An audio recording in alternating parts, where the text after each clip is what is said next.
Doble pasakit ang pasan ngayon ng isang mag-anak sa Marikina. Nasunugan na nga sila ng bahay, nasawi pa sa sunog ang kanilang mga magulang. Balitang hatid ni Bea Pinlac.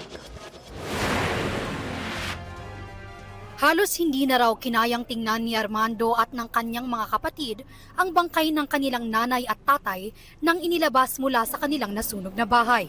Sobrang bigat po talaga, siyempre. Hanggang sa ngayon, masakit.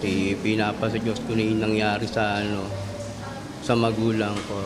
Si Armando saglit lang daw lumabas ng bahay para bumili ng pagkain at nang bumalik siya, nilalamo na ng apoy ang kanilang bahay. Hindi na ako makapasok para i-save yung magulang ko kasi yung apoy maharap na po sa akin. Pasado alas 12 ng madaling araw kanina nang sumiklab ang sunog sa residential area sa Champaka 2, Barangay Fortune, Marikina City.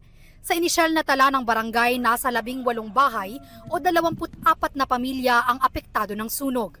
Kabilang na riyan ang pamilya ni Nanay Erlinda. Mabilis lang daw kumalat ang sunog sa magkakalapit na bahay. Wala na raw silang naisalbang gamit.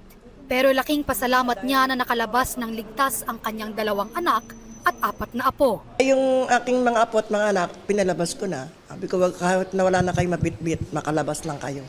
Inabot ng mahigit 1 oras ang pag-apula ng mga bombero sa sunog na umabot sa ikalawang alarma.